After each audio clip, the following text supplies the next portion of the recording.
시청자 여러분 안녕하십니까. 근거중심 의학 뉴스 김기론의 헬스노트 김기론입니다. 여러분들 항생제 병원에 가면 많이 처방받으시죠. 뭐 염증이 생겼다거나 심지어 뭐 감기에도 항생제를 처방받기도 하는데요. 근데 이게 항생제에 대해서 너무 오남용을 하게 되면 사실 건강에 오히려 더 안 좋은 결과를 초래하게 됩니다. 실제 이제 치료하고 싶은 질환이 생겼을 때 이 항생제에 내성이 생겨서 정작 치료가 안 되는 그런 문제가 발생할 수 있어서 항생제 처방에는 신중을 기해야 한다는 그런 연구 결과가 잇따르고 있는데요. 근데 최근에 국내에서 다소 좀 충격적인 연구 결과가 하나 나왔습니다. 2살 미만의 영유아들한테 항생제를 너무 오랜 기간 사용을 하게 되면 커서 비만이 생길 수 있다는 연구 결과인데요. 서울대병원 가정의학과 연구팀이 2008년부터 2012년까지 영유아 3만 명을 대상으로 분석을 해봤습니다. 항생제 투여량이 비만에 어떤 영향을 미치는지를 봤는데요. 투여한 항생제 종류가 많으면 많을수록 사용 기간이 길면 길수록 최초에 투여한 나이가 어릴수록 비만 확률이 약 40% 이상이나 높게 나타났습니다. 따라서 연구팀은 소아비만을 막기 위해서는 항생제 처방에 아주 신중해야 된다는 결론을 냈는데요. 국제학술지 메타볼리즘에 나온 연구 결과입니다. 이 논문의 주저자이신 서울대병원 가정의학과 박상민 교수님을 이 자리에 모셨습니다.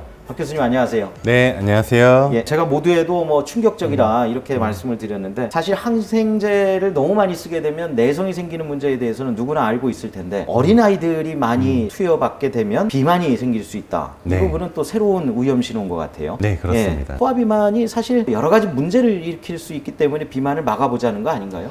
네, 그렇습니다. 어렸을 때 비만이었던 아이들은 커서도 비만 체형을 유지할 경우가 30% 이상이 됩니다. 성인에서의 건강 관리를 체계적으로 잘 관리하기 위해서는 어렸을 때부터 건강 체중을 유지하는 게 중요하다고 할 수 있습니다. 자세하게 논문 내용을 한번 짚어보도록 하죠. 우리나라에선 부모님들께서 챙기셔서 어렸을 때부터 영유아 검진을 받으실 텐데요. 이 영유아 검진을 받았던 아이들 3만 1,000명 정도를 대상으로 해서 생후 첫 2년 이내에 항생제 처방을 얼마나 받았는지, 어떤 종류를 받았는지, 그래서 이 조사 결과를 가지고 만 3세 시점에 소아비만도를 평가를 했을 때 항생제 노출력이 소아비만에 직접적인 연관 관련성이 있다는 것을 새롭게 밝힌 연구라고 할 수 있습니다. 지금 이제 보면 항생제를 투여한 기간이 길고 처음 투여한 나이가 어릴수록 위험이 높았다는 거잖아요. 어느 정도나 되는 겁니까? 그 위험이? 생후 6개월 이내에 항생제를 받았던 아이들은 생후 한 18개월에서 24개월 시점에 처음 항생제 처방을 받았던 아이에 비해서 소아비만이 될 위험도가 33%나 증가를 합니다. 야, 30%면 상당히 높은 건데. 네, 그렇습니다. 그리고 항생제 누적 사용 기간이 한 달 정도 되는 아이에 비해서 6개월을 초과하는 경우에는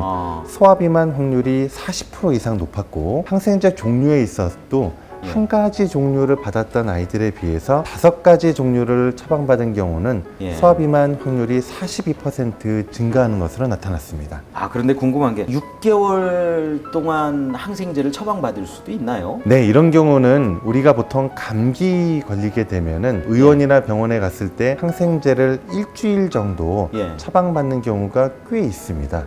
그런데 우리가 환절기 때 컨디션이 좀 안 좋은 아이들 같은 경우는 이런 횟수가 2번, 3번, 4번 반복되면은 항생제 누적 처방 기간이 느는 경우도 있게 되고. 자, 교수님, 항생제와 소아비만의 연관성이 데이터로 나타났는데 이 항생제라는 게 결국은 균을 죽이는 거 아니겠습니까? 네, 그렇습니다. 균을 죽이는 역할을 했는데 왜 비만으로 가는 걸까요? 항생제 처방이 비만하고 어떤 관련이 있을지에 대해서는 예전에는 가축이나 동물 실험에서 많이 나타났습니다. 동물들한테 항생제를 어렸을 때부터 먹이는 경우가 많거든요.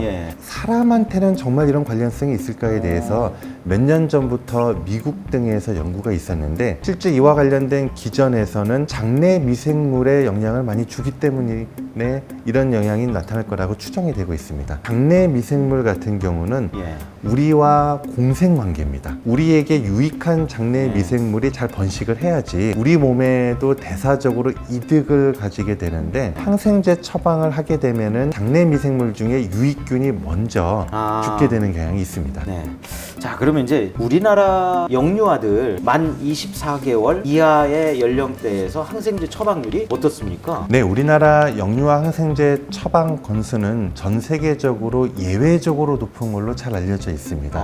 3년 전쯤에 7개 국가의 연간 평균 처방 건수를 비교한 연구가 있었는데요. 예. 우리나라는 영유아 아이들이 1년에 평균 3.4건의 항생제 처방을 받습니다.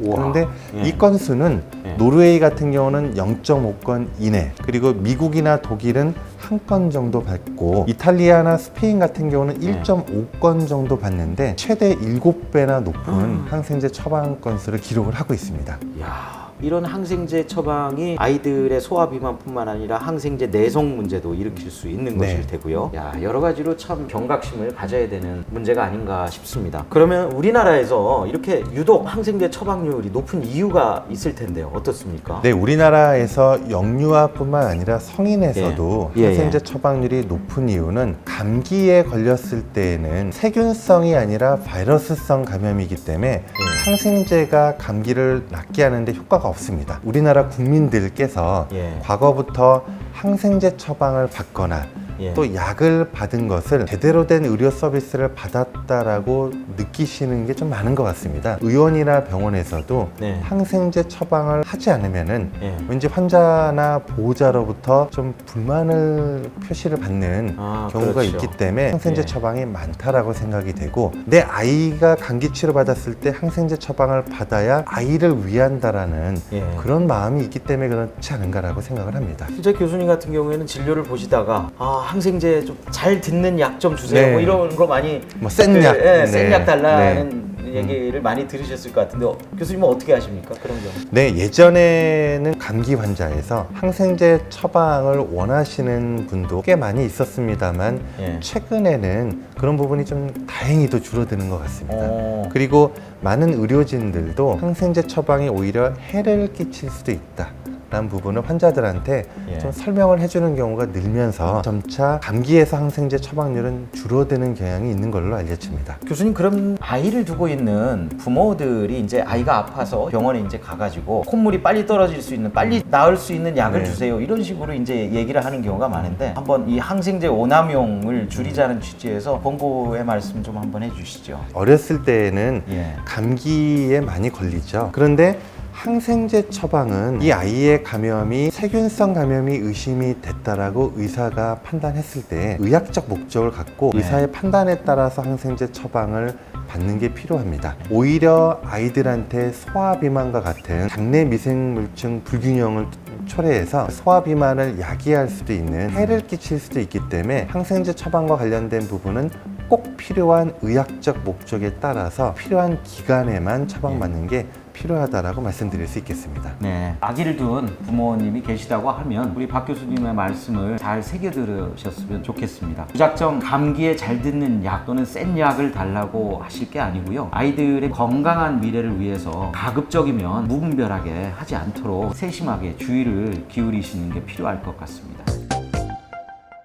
네, 김기론의 헬스노트 이번 시간에는 항생제 오남용이 소화비만을 일으킬 수 있다는 연구 논문을 가지고 서울대병원 박상민 교수님을 모셔서 함께 알아봤습니다. 항생제 처방이 여러 가지로 전혀 필요하지 않다 이런 얘기는 아닙니다. 필요하긴 하지만 꼭 필요한 때만 처방이 돼야지 오남용이 돼서는 내성 문제뿐만 아니라 소화기의 비만으로 이어져서 결국은 성인병을 부를 수 있다는 게 이번 논문의 핵심인 것 같습니다. 혹시라도 댁에 아이를 두고 계신다고 하면 관심 있게 실천해 보시는 게 어떨까 하는 생각이 듭니다. 여러분들 다음 시간에 또 만나기로 하고, 김기론의 헬스노트 좋아요와 구독 꼭 부탁드립니다.